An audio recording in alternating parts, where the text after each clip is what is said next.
If I could have your attention, please. Thank you. I'd like to welcome you to the Baker Institute for Public Policy.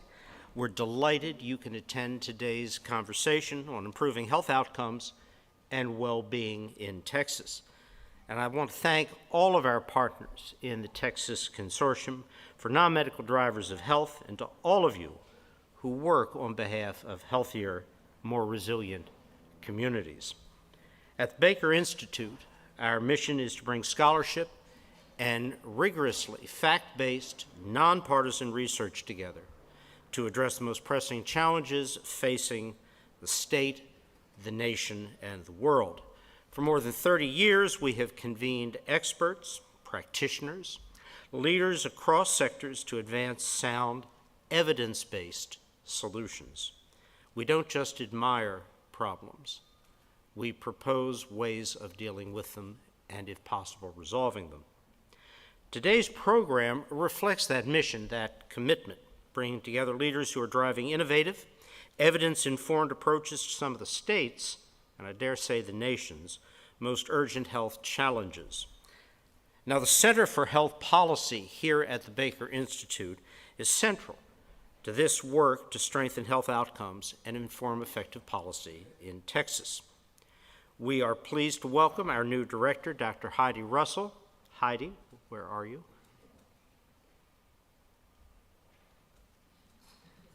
I assure you Heidi is here. And Heidi Russell, who joins us from Texas Children's and the UT system.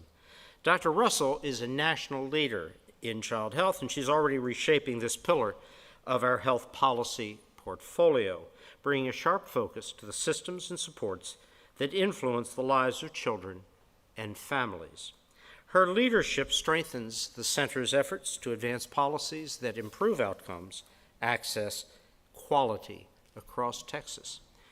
Now, today's conference event, hosted by the Texas Consortium for the Non-Medical Drivers of Health, reflects our commitment to advancing policy, research, and practices that recognize what we all know to be true. Health goes beyond health care. Health is shaped by the conditions in which we live, learn, work, and play, and our policies must reflect these realities.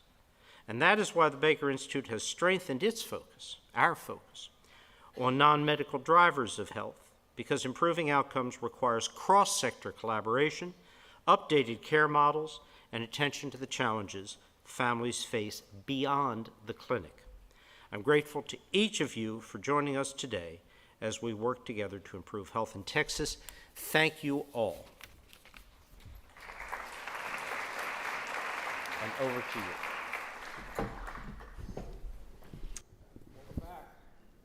Thank you all for being here and joining us again this year. It's been a busy year for all of us. This year's conference looks a little bit different than last year. We just thought it was really timely with all the major changes at the federal level, and then coming out of a session, a state session, that we have a little bit more policy-focused agenda this year. We have a strong agenda set up for you.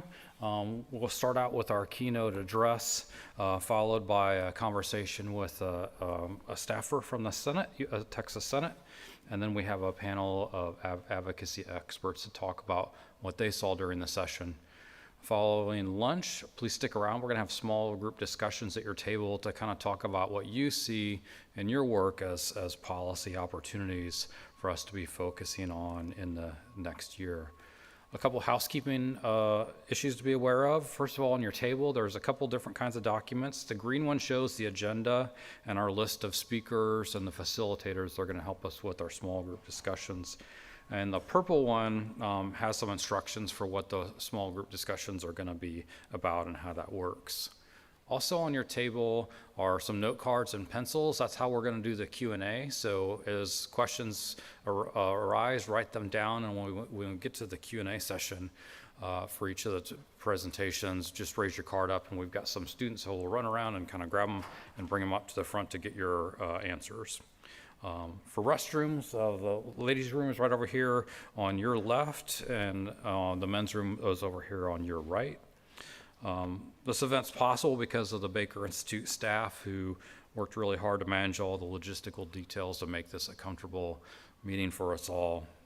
I also want to acknowledge the financial sponsorship of the Texas Association of Community Health Plans.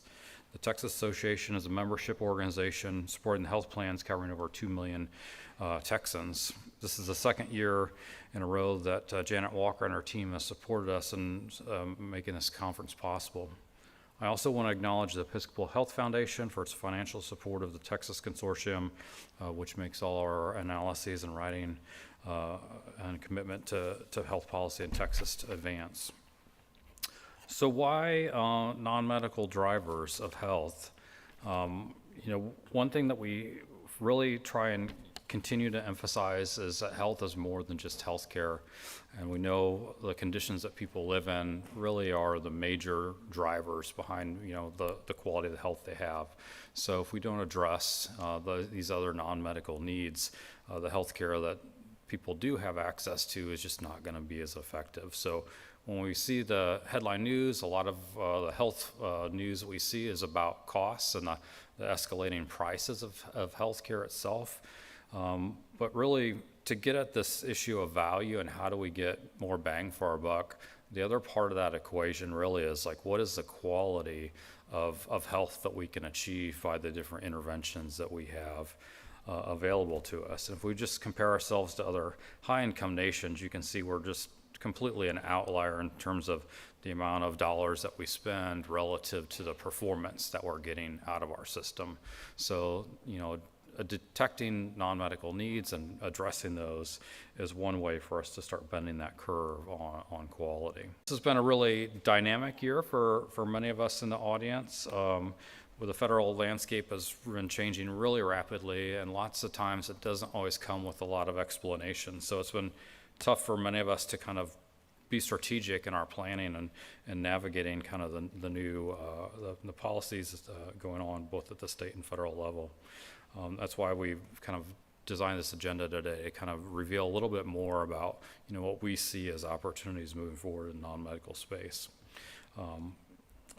That's why we're doubling down on our policy work. We're, as a consortium, we're built to help translate world insight into policy action. And this year, that matters more than ever.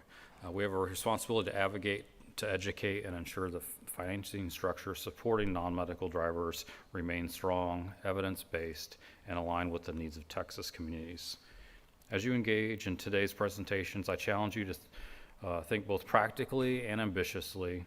Think about what we can accomplish now and what we must build towards to ensure that non-medical driver programs thrive in the years ahead. Your insights today shape our policy priorities and the strategies we'll carry into the year